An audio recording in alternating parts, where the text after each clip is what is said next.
तो सभी लोगों को जय माता दी। तो आज है नवरात्रि का छठा दिन और मैंने पहन ली है रेड कलर की साड़ी और अब आ गई हूँ माता रानी यानी भगवान जी के रूम की सफाई करने।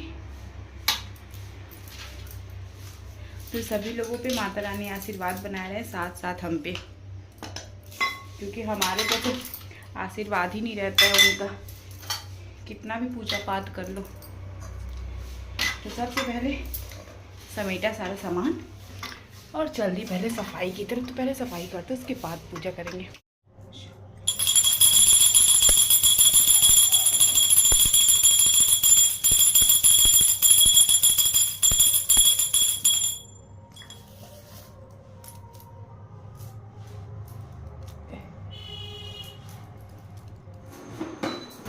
तो मैं ना फटाफट से पूजा करने के बाद किचन में आ जाती हूँ और चढ़ा देती हूँ छोला, क्योंकि आज मैंने सोचा था आज छोला और रोटी बनाऊँगी।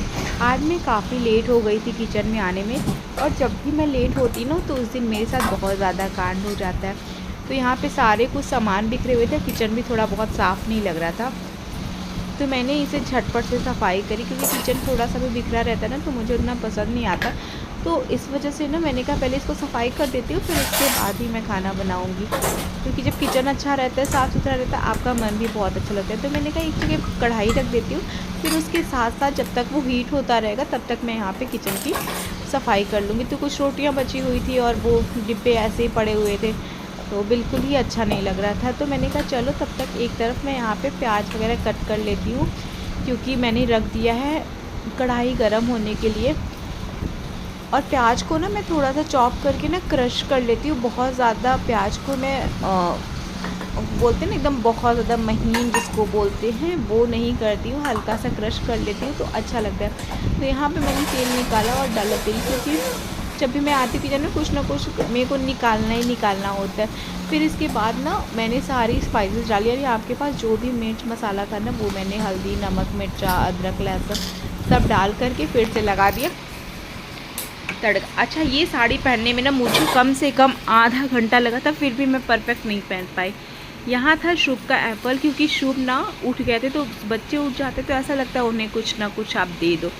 तो यहाँ पर उसके बाद मैंने एक तरफ हो रहा था मसाला, फिर लगा लिया मैंने आटा। जब लेट हो ना तो और भी उस दिन लेट हो जाता है, तो बज गया था 7:45। तो मैंने एक तरफ कढ़ाई चढ़ा के दूसरी तरफ भगवान जी की पूजा करने में चली आई थी, क्योंकि यहाँ भी पूजा करना ज़रूरी होता। उसके बाद दिया पतिदेव को चाय, और यहाँ पे शुभ पी रहे थे दूध। फटाफट से मैंने बनाई एक तरफ रोटियाँ, क्योंकि हो रहा था शुभ का टाइम। और यहाँ पे देखो मसाला भून करके बिल्कुल रेडी हो गया। मैंने थोड़ा सा पानी इसमें इस वजह से डाल दिया, क्योंकि छोला जो उबल रहा था ना तो उसमें पानी कम था। सो मसाला के साथ ही पानी उबल जाते तो आपका जो कच्चापन रहता है ना वो ख़त्म हो जाता है। तो यहाँ पे देखो छोला मुझे बहुत पसंद है, और छोला थोड़ा स्पाइसी हो, थोड़ा मसाले वाली हो, बट मम्मी की वजह से ना मैं मसाले कम यूज़ करती हूँ। But in the end mummy के लिए मुझे क्या बनाना पड़ा वो भी देखना, वो आगे आपको दिखेगा सारी चीज़ें। जैसे शुभ का टाइम हो गया मैं सब कुछ बंद करके आ गई, शुभ को नहलाई, शुभ को तैयार किया, और उसके बाद चली गई मैं नीचे शुभ के लिए लंच रखने के लिए। शुभ नाश्ता पहले ही कर चुके थे, मैंने उन्हें पहले ही दे दिया था, क्योंकि जब वो सुबह उठ जाते हैं तो नाश्ता वगैरह जल्दी हो जाता है उसका।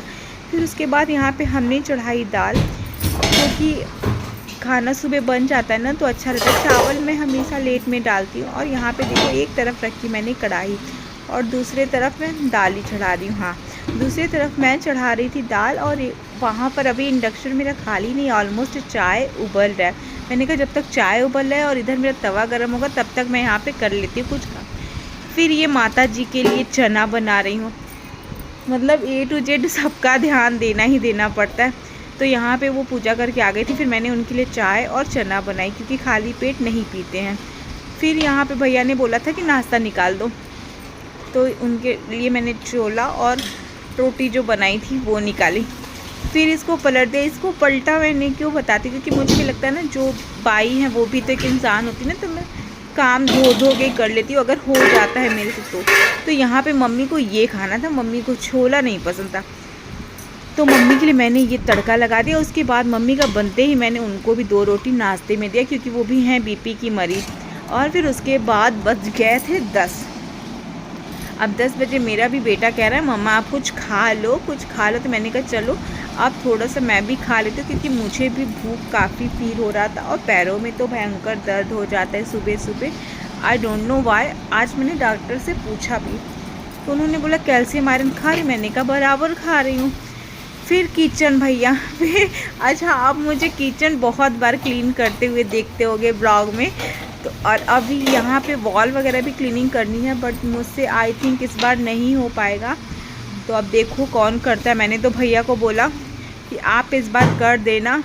और फिर उसके बाद यहाँ पे साफ़ करते करते आ गई पापा के नाश्ते की बारी। तो पापा ने बोला नाश्ता निकाल दो, तो फिर हाथ धुल के पापा के लिए नाश्ता निकाला और फिर वापस से लग गई अपने किचन के कामों में, यानी कि गैस वगैरह साफ़ किया मैंने। उसका आज बर्नर साफ़ किया, पता नहीं उसमें से ना अच्छी सी लव नहीं आ रही थी, यानी कि लाइट बहुत ज़्यादा उसका तेज नहीं था। और फिर बज जाते हैं यहाँ पे 11:15। आज दही के टाइम सबकी इतनी डिमांड थी कि मैं शक्कर खाऊंगा, कोई गुड़ खाएगा, कोई काला नमक खाएगा। तो यहाँ पे 4 कटोरियाँ मैंने लगा दी थी, मम्मी के लिए, भैया के लिए, इनके लिए और पापा के लिए। तो पापा मम्मी ने बोला मैं गुड़ खाऊंगा, इन्होंने बोला मैं नमक खाऊंगा, छोटे वाले भैया ने बोला मैं शक्कर खाऊंगा। तो सबकी फरमाइशों का ध्यान रखते हुए बहू रानी 4 कटोरों में निकालती है दही, और फिर उसके बाद सब में उनके डिमांड के अकॉर्डिंग सारी चीज़ें डाल करके उनको पहुंचा देती हैं। फिर यहाँ पे पति देव का नाश्ता निकाल देती हूँ और भैया के लिए रखी रहती हूँ। यहाँ पे मैं जो कपड़े रहते ना मेरे, वो मैं सब रात में ही ज़्यादा से धो के रख लेती हूँ, क्योंकि बहुत सारे कपड़े होते तो मैं आराम से रात में धो के रखती हूँ, क्योंकि सुबह इतना टाइम नहीं मिल पाता। सुबह किचन से मैं 11 बजे फ्री होती हूँ और उसके बाद थोड़ा सा रेस्ट करूँगी। फिर उसके बाद बच्चे आ जाते हैं तो फिर उनमें लग जाती, सबको खाना खिलाना, नाश्ता पानी, ये सब। दोपहर की और शुभ के आने का भी टाइम हो गया और मुझे भी फिर से वापस से भूख लग गई। तो अभी टोकरी में 2 बड़े बड़े एप्पल पड़े हैं, अब इनको खा लूँ, फिर उसका चेंज करूँगी, फिर करूँगी रूम की साफ़ सफाई। कि ना अभी की जो मतलब चीज़ें हैं ना, बहुत जल्दी थकावट होती, पहले ऐसा नहीं हुआ करता था। और इवन साड़ी पहनने पे मैं थक भी जाती हूँ। तो चलो करते फ्रॉक के मिलते नेक्स्ट फ्रॉक में, tata bye bye, love you all.